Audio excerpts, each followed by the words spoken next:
మీ business ఏదైనా మీ ఊర్లో promotion చేయాలంటే అది సుమన్ టీవీతోనే సాధ్యం. ఇప్పుడే సంప్రదించండి.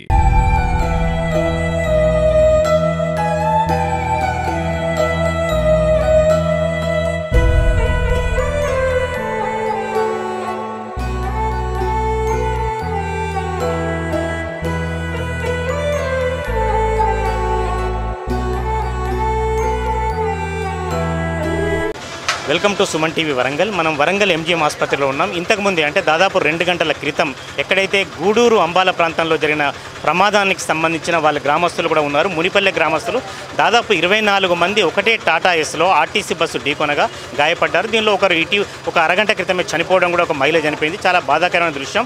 2 రోజుల నుంచి ఇదే ప్రమాదాలు వరంగల్ చుట్టుపక్కల శివారు ప్రాంతాల్లో ఈ యాక్సిడెంట్లు జరుగుతున్నాయి. అసలు మునిపల్లె గ్రామానికి సంబంధించిన గ్రామస్తులు ఉన్నారు. మనం ఆ గ్రామస్తులను వాళ్ళని అడిగి తెలుసుకుందాం. ఎక్కడి వాళ్ళు, ఎటు నుంచి వస్తున్నారు, అసలు ఏం జరిగింది మీరు చెప్పండి. మీకు తెలిసిన సమాచారం. నేను మునిపల్లి గ్రామశాఖ అధ్యక్షుడు సార్. నా పేరు కిషన్. మాది మునిపల్లి. ఈ ముస్లిం కాలనీ అంటే కాశగూడెం నుంచి రోజు 20-25 మంది టాటా ఏసీలో కూలీ వారిగా నాటేయడానికి వేరే కూలీ పనికి వెళ్తారు సార్. పోయే క్రమంలో ఏదైతే ఆర్టీసీ బస్సును టాటా ఏసీ టర్నింగ్ కాడ కొంచెం యాక్సిడెంట్ అయిపోయింది. అందులో చాలా మంది సీరియస్గా ఉన్నారు. ఒక ఆమె ఆల్రెడీ ఒక గంట క్రితమే ఆల్రెడీ చనిపోయింది. ఆమె పేరు సయ్యద్ హుస్సేన్ బి. వాళ్ళ భర్త సయ్యద్ మౌలానా. వాళ్ళు కూలి పని చేసుకుంటారు సార్. రోజు 10-20 రాళ్ళు కొట్టుకొని బతకటోళ్ళు వాళ్ళు. ఆమె చనిపోయింది. ఇప్పుడు ఆ ముసలానికి ఎవరు దిక్కులేరు. స్పాట్కి పోయింది. చుట్టుపక్కల వాళ్ళు ఏమంటున్నారంటే ట్రక్కు అటు నుండి వస్తుంది, బస్సు ఇటు నుండి పోతుంది, కౌలపురం పోతుంది. ఆ పోయే క్రమంలో ఇట్లా క్రాసింగ్ ఉన్నది. క్రాసింగ్ కాడ ఈ బస్సు అయినది మిస్టేక్ కొంచెం ఉన్నది, ట్రక్ అయినది కొంచెం మిస్టేక్ ఉన్నది.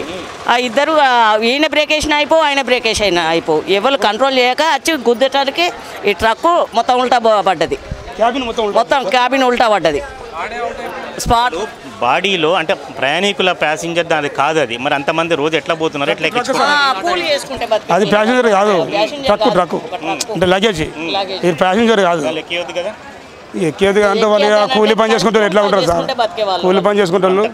అంతా కూలీలే. ఎవరు ఒక గుంట భూమిలో ఉన్న వాళ్ళు లేరు. అంతా కూలీ చేసుకుంటే బతికేటారు. హుషన్ బియ్య ఇంకో 2-3 సీరియసే ఉన్నారు. అందరు వచ్చిండ్రు. ఈ ప్రమాదాలు అంటే అక్కడ లోకల్ వాళ్ళు ఏం చెప్తున్నారంటే బాగా రోడ్డు చిన్నగా ఉంది, తర్వాత చెట్లు బాగా ఉన్నాయి, విపరీతంగా హైవే కాకుండా కూడా స్పీడ్గా వస్తున్నాయి అంటున్నారు. మీరేమనుకుంటున్నారు? మీరు కూడా లోకల్ కదా? లోకల్. చెప్పండి. ప్రమాదం జరిగింది. నడపాలి. రోడ్డు చిన్నగా ఉన్నప్పుడు ఈ బస్సు డ్రైవర్ అయినా కొంచెం కంట్రోల్ చేయాలి, ట్రక్ డ్రైవర్ అయినా కంట్రోల్ చేయాలి. ఇద్దరు వేగంగా ఉన్నారు. ఈయన ఫాస్ట్గానే ఉన్నాడు, ఆయన ఫాస్ట్గానే ఉన్నాడు. ఎవరు ఏం కంట్రోల్ చేయలేకపోయిండ్రు. ఆడ మిస్టేక్ జరిగింది. డ్రైవర్ పరిస్థితి ఏంది? డ్రైవర్ 2 కాళ్ళు ఇరిగినాయి. 2 కాళ్ళు ఇరిగినాయి. తల పలిగింది, 2 కాళ్ళు ఇరిగినాయి. ఆర్టీసీ బస్సును తరలించారు. మేము వచ్చినాక 5 నిమిషాలకే వెళ్ళిపోయింది సార్.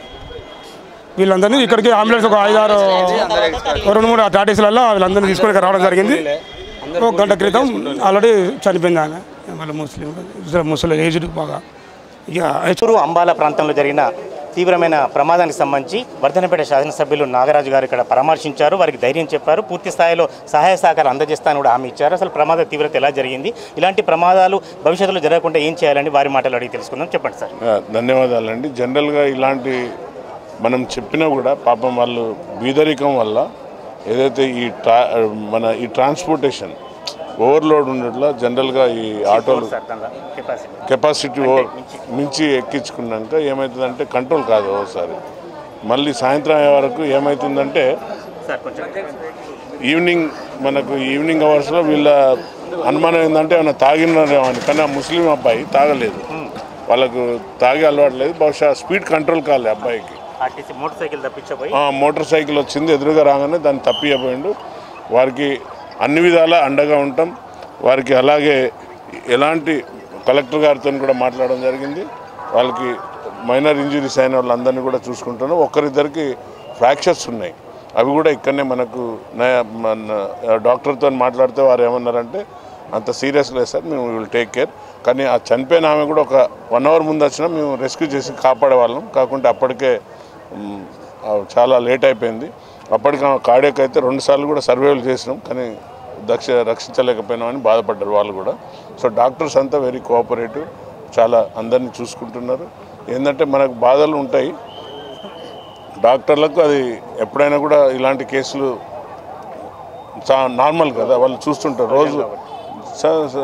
మనం ఏమనుకుంటా అంటే డాక్టర్లు పట్టించుకుంటలేరు అనే ఒక అంటే లేదు, ఎమోషనల్ ఉన్నారు వాళ్ళు. నేను చెప్పాను ఏం ఎమోషనల్ పడకండి, అందరు డాక్టర్లు కంపల్సరీ మన కోసం పనిచేస్తారు. కలెక్టర్ గారితో మాట్లాడి మళ్ళీ ఇన్ఛార్జ్ని కూడా ఇమ్మీడియట్ వాళ్ళ కోసం స్పెషల్ డాక్టర్ని కూడా పిలిపియడం జరిగింది. వాళ్ళు దగ్గరుండి అన్ని పర్యవేక్షణ చేస్తున్నారు.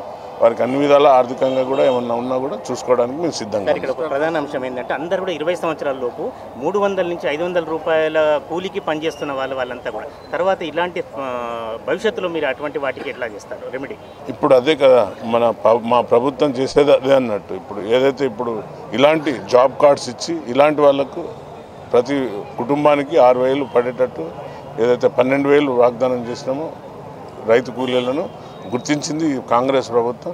ఈరోజు అందరికి పడ్డాయి, చాలా అందరి కళ్ళల్లో ఆనందం ఉంది. మీరు ఒక్కసారి నిన్న పెంబర్తిలో మేము చేసిన అక్కడ రైతులందరికీ కూడా రైతు కూలీలందరికీ కూడా ఇందిరమ్మ ఆత్మీయ భరోసా పడ్డది, అలాగే రైతు భరోసా కూడా పడ్డది. అందరికీ జాబ్ కార్డ్స్ ఇచ్చినాం, అలాగే రేషన్ కార్డ్స్ ఇచ్చినాం. ఇల్లు లేని నిన్న చూశారు మీరు, ఒక అవ్వ వచ్చి, పెద్ద అవ్వ పాపం, మా తల్లి అంత ఏజ్ ఉంటుంది, ఆమె వచ్చి నా కాలు మొక్కపోయింది. నన్ను ఆశీర్వదించే చేతిలో నా కాలు మొక్కితే నాకు మనసు ఒప్పలే, ఇమ్మీడియట్లీ నేనే కాలు మొక్కిన. అందుకనే చెప్తున్నాను, ఇందిరమ్మ ప్రభుత్వం అనేది 100% పేదలకు న్యాయం చేసేదానికి ఉన్నది. ఇలాంటి వాళ్ళని ఇంకా మేము చాలా మంచిగా చూసుకుంటాం. వీళ్ళందరినీ కూడా కాశీగూడెంలో అంటే నాకు అత్యధికంగా మెజార్టీ గెలిపించిన వాళ్ళు, వారిని నేను తప్పనిసరిగా వాళ్ళని నేను కాపాడుకునే బాధ్యత కూడా నా పైన ఉంది. సార్ ఒక మాట చెప్పండి, మీరు ఎమ్మెల్యే కాకుండా ఒక పోలీస్ అధికారి కూడా, సీనియర్ పోలీస్ అధికారి, నిన్న ఒక తీవ్రమైన ప్రమాద సంఘటన జరిగింది, ఇవాళ జరిగింది. ఇలాంటి ప్రమాదాలు జరగకుండా భవిష్యత్తులో ఎలాంటి కార్యాచరణ కానీ కలెక్టర్ గారితో మాట్లాడే అంశం కానీ ఏమైనా పరిశీలిస్తారు? తప్పనిసరి నేను అదే చేస్తున్నాను. ఇప్పుడు నాకు ఏదైతే మామ్నూర్ హైవే ఉన్నదో నేను R&B అధికారులతో మాట్లాడించి డివైడర్స్ శాంక్షన్ చేయించిన, డివైడర్స్ పెడుతున్నారు. నిన్న ఏదైతే సంఘటన జరిగిందో అది దురదృష్ట సంఘటన. లారీ డ్రైవర్ 3 days నుండి కంటిన్యూ అతనే నడుపుకుంటూ వస్తున్నాడు. మధ్యాహ్నం ఎక్కడ ఆగి that fellow has taken the alcohol, ఇది తీసుకున్నాడు, టాడీ తీసుకున్నాడు.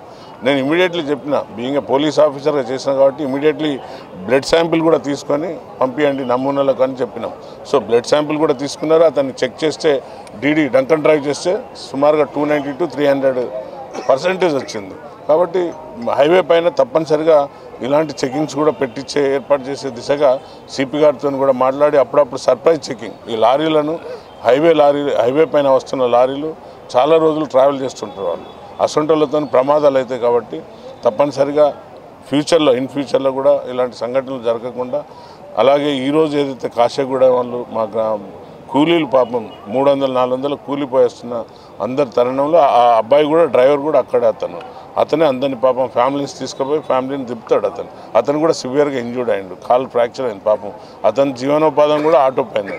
తప్పనిసరిగా వారి అందరినీ కూడా నేను కలెక్టర్ గారితో మాట్లాడి తప్పనిసరిగా వారిని ఆదుకున్న దిశగా పోతాను. Thank you.